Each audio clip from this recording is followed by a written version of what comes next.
I don't know why I'm writing this. Maybe it's the beer talking, or maybe I just need to get it out somewhere nobody knows me. Either way, here it is. The full story of how I went from a burned out financial analyst in Austin to sitting alone in a Cebu studio at 3 a.m., trying to piece together what the hell just happened. Everything happened very fast. One time I was rich, and before I knew it, I was broke. You can call me Derek. I'm 34, and right now I'm that guy. The one everyone warned. The one who thought he was different. 2 years ago, I was making $87,000 as a senior financial analyst. Good 401k, paid off Honda, downtown apartment near Rainy Street. On paper, I had everything figured out. In reality, I was dying inside. The slow, quiet kind of death where you wake up and can't remember the last time you felt genuinely excited about anything. My days were spreadsheets and conference calls about synergizing Q2 objectives. My nights were forced happy hours with colleagues I barely liked. I'd been single for 3 years after my ex cheated with her tantric healing coach. Yeah, you read that right. Dating apps felt like interviews where everyone was lying on their resume. The breaking point came on a Tuesday. I was in a conference room listening to my boss drone on, and I looked around. Everyone looked spiritually exhausted despite pulling good money in one of America's coolest cities. That night, lying in bed at 2 a.m., I googled cost of living Southeast Asia. The numbers were insane. My $2,100 Austin apartment, $400 in Cebu. My $150 weekly groceries, $50. I could live well on $2,000 a month, maybe $1,500 if I was careful. I had $43,000 in savings. My 401k had $68,000. If I cashed it out early and ate the penalties, I'd walk away with about $95,000 total. At $2,000 monthly burn rate, that was almost 4 years of runway. 4 years to figure my life out. Everyone thought I was insane. My boss, my parents, my friends. But none of them could answer the one question I kept asking. When was the last time you woke up actually excited about your day? 3 months later, I landed at Macton Cebu International Airport with 2 suitcases and $95,000 in my Schwab account. I rented a studio in Lahag for 18,000 pesos a month, around $320. My total monthly budget was about 58,000 pesos, roughly $1,000.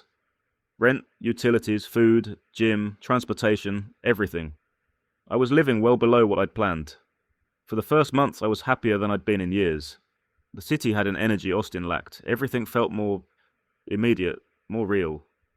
I'd explore Carbon Market, take jeepneys to random stops, eat at Carinderia stalls where lunch cost 60 pesos and tasted better than $30 meals back home. But after a month, the novelty started wearing thin. The freedom was intoxicating at first, then it just felt empty. I was still the same person, just in a different place. I needed real connection. That's when I met Carmela. My lower back was killing me from years hunched over spreadsheets. A gym buddy recommended Healing Hands Wellness Spa on Mango Avenue. Legit place, not one of those sketchy ones, he promised. The lobby was professional, clean, eucalyptus scent, 500 pesos for an hour, about $9. Good afternoon, sir.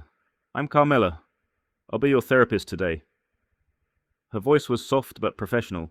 For the next hour, she worked on my back with perfect pressure. She wasn't just going through the motions, she was actually fixing the problem. When I sat up, I felt like a different person. You come back next week? Your back needs regular work, she said.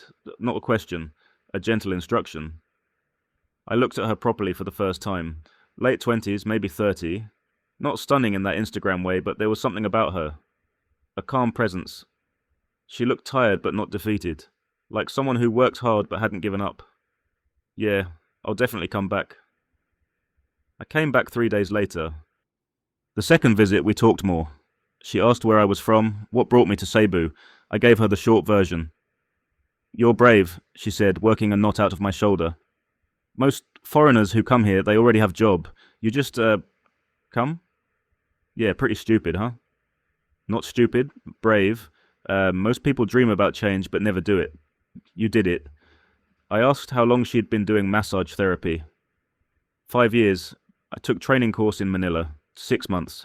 My aunt helped me pay because I promised to send money back when I start working. The training cost about 90,000 pesos, 3 or 4 months of her salary. After that session, she gave me her number. If you want to book direct next time, just text me. I saved it immediately. Over the next month, I went twice a week. Every Tuesday and Friday around 3 p.m. The conversations got deeper. She was 28, from Leyte, moved to Cebu 6 years ago, after her father died. As the oldest, she was responsible for her mother and 3 younger siblings. Her base salary was 18,000 pesos, plus 5,000 to 7,000 pesos in tips on a good month. Total about 25,000 pesos, roughly $450. She sent 12,000 pesos home every month without fail. That left 13,000 pesos for everything else. Her rent was 4,500 pesos. She split a room, which left about 8,500 pesos monthly for food, transportation, everything. Roughly $150. I spent more than that on coffee and beers. Do you ever resent it? I asked once. Supporting everyone? No, this is normal for Filipino family. When you are eldest and you can work, you help. This is how we survive. One Friday after our session, she asked if I wanted to eat together. We walked to a carinderia nearby. She ordered in rapid Cebuano, sinigang, grilled bangus, rice, 2 cokes, total 180 pesos, about $3 for both of us. That became our routine. Every Friday after massage, we'd eat together. She always tried to pay her half. I always insisted on covering it. You don't have to always pay, she said once. I know, but I want to. It's just food. Just food for you maybe, but I don't want you to think I'm using you. 6 weeks in, she texted, You want to see real Cebu? Not tourist places? She picked me up on her beat-up Honda Wave. We rode to the mountain barangays where her friend lived. She showed me how they made dried fish, took me to a hidden waterfall, introduced me to her friend's grandmother who spoke no English, but insisted on feeding me. That day cost nothing except gas money. But it gave me something Austin never had, a sense of being part of something real. On the ride back, sitting behind her on the motorcycle, my arms around her waist, I realized I was falling for her. We started texting every day. Good morning messages, random thoughts, pictures, weekend trips to beaches, evening walks around the plaza. One night she invited me to her apartment. She was clearly nervous. It's not nice like your place, she warned. The building was rough. Her room was maybe 10 by 10 feet, shared with her roommate. 2 mattresses on the floor, clothes hanging on a wire, a hot plate in the corner. But it was meticulously clean, decorated with fairy lights and magazine cutouts. She cooked pancit on the hot plate. We sat on her mattress, eating from shared plates, watching YouTube on her cracked screen phone. Can I ask you something? She said, suddenly serious. Of course. Why are you really here? You have money. You can live anywhere. Why here? In America, I had everything I was supposed to want, but I felt like I was watching my life happen instead of living it. Here I feel more alive. She nodded slowly. But that feeling, it will go away. When you first come, everything is exciting because it's new. But exciting feeling fades. Then what? The problem wasn't America. The problem was you. She was absolutely right. You have to find a reason to be happy that isn't just different place, she continued. You have to build something, make connections, have purpose. Is that what you're doing? I'm surviving. Maybe when I finish helping my family, I can think about building, but right now, I just survive. That night, I realized how different our realities were.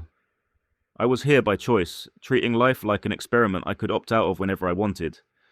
She was here by necessity, grinding every day because she didn't have the luxury of existential crises, and somewhere in that realization I started seeing her as someone I wanted to build something with. 2 months in, Carmela's motorcycle broke down. The mechanic quoted 15,000 pesos, more than half her monthly salary. I can help, I said immediately. No, I wasn't asking you, Aikaik. I know, but I can help. 15,000 pesos isn't a big deal for me. She looked at me for a long moment. Why you would do that? Because we're friends. Because I care about you. She agreed reluctantly. I transferred 15,000 pesos, $270 that afternoon. I will pay you back, she insisted. 2 weeks later, she tried to give me 2,000 pesos. I refused. She got actually angry. You think I'm charity? You think I'm poor girl who needs foreign boyfriend to save her? I took the money, not because I needed it, but because refusing would have hurt her pride. After that, I started noticing the money imbalance everywhere. Every meal, every trip, every activity, I paid. I told myself I was being a good guy. But I was also starting to wonder, would she spend this much time with me if I wasn't paying for everything? One night I checked my budget spreadsheet. My monthly burn rate had crept up to 85,000 pesos, $1,530. I wasn't just supporting myself. I was partially supporting Carmela, not officially, But 300 pesos for meals twice a week added up. Gas money here, phone bill there, small gifts when she needed them. Cumulatively, an extra 15,000 to 20,000 pesos per month on her. My 6-year runway was shrinking to maybe 4 years. For the first time since arriving, I felt anxiety about my decision. 3 months in, everything changed on a Tuesday night. It was her birthday. I took her to a nice restaurant in Ayala. Real napkins, leather bill folders, 2,800 pesos, about $50. Over dinner, I gave her a gift, a new phone. Her old one was so cracked half the screen didn't respond. I'd spent 12,000 pesos on a mid-range Samsung. When she opened it, her eyes filled with tears. "Derek, this is too much. You need a working phone." She looked up at me, something vulnerable and scared and hopeful. "Why you do all this for me?" "Because I care about you." "A lot." "As friend?" "Maybe more than friend." Silence stretched between us. "I care about you too," she finally said, "but I don't know if this is a good idea." "Why not?" "Because our lives are too different. You are here for adventure. I am here because I have no choice. What happens when you get bored of the Philippines, when you want to go back to America? I'm not going back." "You say that now. But everyone says that." She reached across the table and took my hand. First time she had initiated physical contact outside massage sessions. "I want to believe you, but I'm scared of getting hurt, of needing you and then losing you, of my family depending on you and then you disappear. I'm not going anywhere." We left the restaurant and walked through the mall, hand in hand. It felt monumental. "You want to stay at my place tonight?" I asked. She looked at me, studying my face. "To sleep?" "Yes, just to sleep. I just don't want tonight to end yet." That night, lying in my bed with her curled against me, I felt more content than I'd felt in years. "Derek," she whispered. "Yeah?" "This is dangerous for me. Being happy, getting used to this, because when it ends it will hurt so much. It's not going to end." She didn't respond, just held me tighter. After that night, she started staying at my place more. Her toothbrush appeared in my bathroom. Her clothes mixed with mine. We fell into a routine that felt like a real relationship. My budget spreadsheet stopped being accurate because I stopped updating it. I didn't want to see the numbers, but reality has a way of forcing itself into view. One night, I picked her up from work early. I arrived and waited in the lobby. That's when I started noticing things. The spa had 2 types of customers. Daytime ones, usually women or couples, clearly there for legitimate massage. And evening ones, almost exclusively foreign men. Almost exclusively alone. I watched a white guy, maybe 50s, beer belly stretching his polo, ask for Angelica. 20 minutes later he left with her walking him out. He handed her cash, then touched her lower back, too familiar. She didn't pull away. My stomach twisted. When Carmela came out, I was standing outside. "You're here early," she said, smiling. Then she saw my face. "What's wrong?" "Who was that guy who just left? The one with Angelica?" Her expression changed, guarded. "Customer." "Why?" "He gave her money. Extra money, and he touched her like they knew each other." "Derek, don't do this." "Don't do what?" "We can't talk about this here, let's go home." The ride back was silent. Once inside, she sat on the couch, arms crossed, defensive. "Angelica does extra services," she finally said. "Happy ending massage. Some of the girls do." "Do you?" The question came out harder than I meant it. She flinched. "No, I told you before I don't do that. Some customers ask, I say no. But you work in a place where that happens, where men come expecting that." "Yes, welcome to reality. You think all massage places in Philippines are same? It's all mixed together. Real massage girls work same places as girls who do extras, because that's where the money is. Foreign men tip better. So we work where foreign men come, and sometimes those men think because one girl does extras, all girls do extras. That must be awful." "It's my job. I deal with it." "But doesn't it bother you that guys think—" "Of course it bothers me." She stood up, angry now. "You think I don't know what men think when they see Filipina working in massage spa? You think I don't see the way they look at me, test boundaries, offer extra money like my dignity has a price? Of course it bothers me, but what choice I have? This job pays better than retail, better than fast food. So yes, I work there, and I say no to customers who ask for extras, and that is my life." She was breathing hard, eyes bright with tears she wouldn't let fall. I felt like an asshole. "I'm sorry." You say sorry, but you don't know. You come from country where you can quit job because it doesn't fulfill you. I come from country where if I quit job, my siblings don't eat. We are not the same. She was right. We weren't the same. A week later, Carmela's brother got sick. Dengue fever. Hospital. Her mother called frantic, saying they needed 35,000 pesos. Carmela came to me crying. I don't have this. I have maybe 8,000 pesos saved. I don't know what to do. I'll send it, I said immediately. Derek, no, this is too much. Your brother needs treatment. I have the money. Of course I'll send it. But when does it stop? When do I start feeling like I owe you my whole life? You don't owe me anything. I sent the 35,000 pesos that day. $630. My account dropped to $76,370. Then her sister needed tuition money. 12,000 pesos. Then roof repairs. 18,000 pesos. Then her aunt's funeral. 25,000 pesos.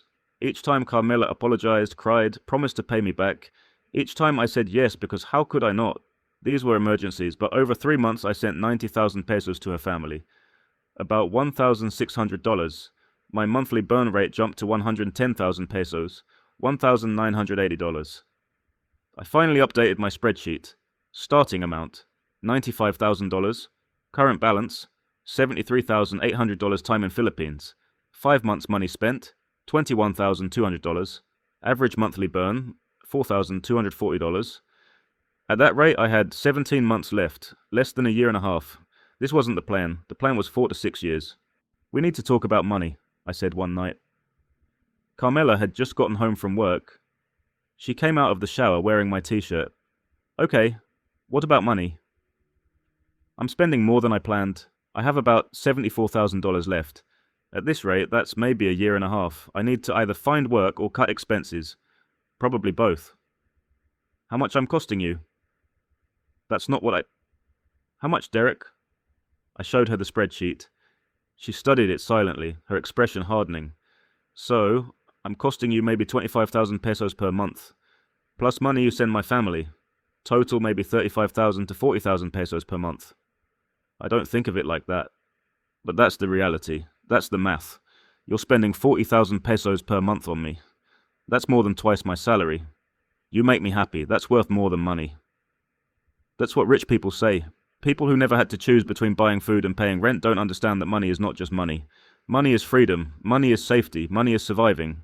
I'm not rich. I have savings, but it's not infinite. To me, $74,000 is infinite. That is more money than I will make in 10 years, maybe 15 years. You are sitting here worried about running out in a year and a half, and I am thinking that is more time than I can even imagine having that much money. The gap between us felt impossible to bridge. I don't know what you want me to say, I admitted. I want you to be honest. You came here to escape your life. You found me. I made you feel good. But now, reality is coming and you're realizing you can't afford to play hero forever. That's not fair, isn't it? You have money that lets you live without working. You use that money to help me because it makes you feel good. But you are a good person who can afford to be a good person. And I am a person who doesn't have that choice. So, what do we do? She was quiet. Then, I don't know. But I know this is not sustainable. You will run out of money, or you will resent me for costing you money, or I will resent myself for needing your money. Maybe all three. I love you, I said. First time I'd said it out loud. She looked at me, eyes infinitely sad. I love you too, but I don't know if love is enough when love costs $74,000 and disappearing every day. Things were tense after that, but we tried to move forward. I started looking for remote work. Carmela picked up extra shifts, sometimes working 7 days a week, 10-hour days. But something felt off. Her tips were suddenly much better. She'd come home with 3,000 pesos, sometimes 5,000 pesos in a single day.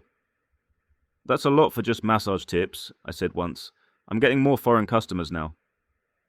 They tip better. Something in the way she said it made my stomach turn. I went home and did something I'm not proud of. I went through her phone. She'd left it charging. No password. I opened her messages. Customer conversations saved under first names only. John. Mike. Peter. Bruce. I opened John's messages. John. Same time Thursday. Been thinking about last week. You have amazing hands. Carmela. Yes, Thursday 3 p.m. is good. John, can we do the longer session this time, the special one? Carmela. Same price as before, 2,500 pesos. I opened Mike's messages. Mike, you around tonight? Carmela, I finish at Spa at 8 p.m. Can meet after if you want. Mike, perfect. My hotel, I'll send you the address. Carmela, okay, same as usual. My hands were shaking. They all followed the same pattern. Regular appointments, special sessions, prices 4 to 5 times standard rate, references to hotels, references to gifts. I sat on the bed, staring at the phone, feeling like the floor had dropped out. She got home at 9 p.m. carrying a shopping bag. Hey, sorry I'm late. She saw my face and stopped. What's wrong? I held up her phone. The smile died. You went through my phone. Who's Mike? Who's John? Who are all these guys you're meeting at hotels? Derek, are you sleeping with them? Is that what special sessions means? It's not what you think. Then tell me what it is. She set down her bag. Her face had gone blank. I'm not sleeping with them, she said quietly. Then what are you doing? Happy ending massage, hand only. That's it. The words hit like a punch. How long?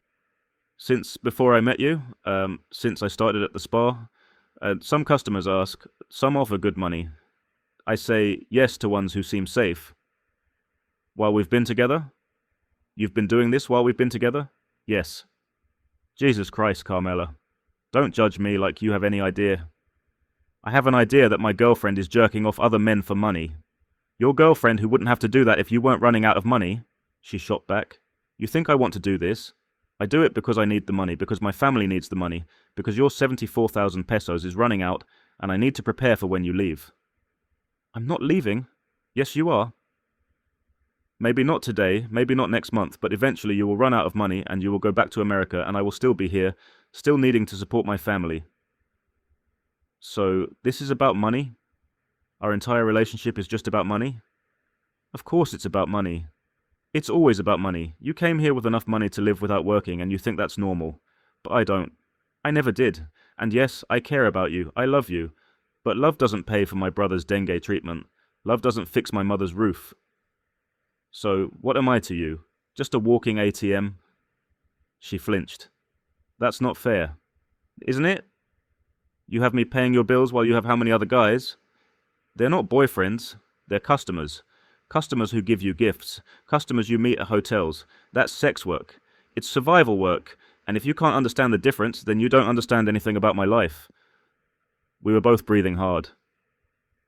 Did you ever actually care about me? I asked, my voice breaking. Or was I just another customer who paid more? Her eyes filled with tears. I care about you more than I've cared about anyone. But I can't afford to only care about you. I have to care about my family too. I have to care about surviving. And if that makes me a bad person in your eyes, then fine. I'm a bad person. But I'm a bad person who feeds her family. I didn't sleep that night. I kept replaying everything, trying to figure out what was real and what was performance. Around 3 a.m. I started doing math. Bitter, painful math. If she was seeing 5 regular clients at 2,500 pesos per session, once weekly, that was 12,500 pesos per week, 50,000 pesos per month, about $900, almost 3 times her official salary. That explained how she could afford rent, sending money home, and still have money for expenses. She wasn't barely surviving. She was making decent money on the side, and I'd been sending her family an extra 90,000 pesos, money they probably didn't desperately need. Had any of those emergencies been real? I felt sick. But then I remembered her apartment. That tiny room with fairy lights and magazine cutouts. She wasn't living large. Every peso she made was going to survival and family. Maybe that made it worse. Maybe it would have been easier to hate her if she was using the money selfishly. 2 days later, her mother called. Another emergency. Her brother was having complications. They needed 80,000 pesos. Carmela came to me, crying harder than I'd ever seen. I know I said I wouldn't ask for money anymore, but I don't have 80,000 pesos. I don't know what to do. I looked at my Schwab account. $72,100. If I sent 80,000 pesos, $1,430, I'd be down to $70,670. The money wasn't the problem. The problem was that I was starting to see the pattern. There would always be another emergency, and I would always help because how could I not? But every 80,000 pesos meant 1 month less of runway. I'd been in Cebu for 7 months. I'd spent roughly $24,300. At this rate, I had maybe 2.5 years left, and then what? I'd be 36 or 37, broke. in a foreign country with a girlfriend who needed financial support I no longer had. I'll send the money, I said. But I wasn't sure about anything anymore. I need to tell you something, I said that night. Carmela was cooking rice. She turned around. I can't do this anymore. She didn't look surprised. You're leaving. I don't want to. But I don't see how this works. Even if I could get past the extras, the math doesn't work. In a couple years, I'll be broke. And then what? So you're leaving because of money. I'm leaving because we want different things. You want security. I can't give you that. Not long term.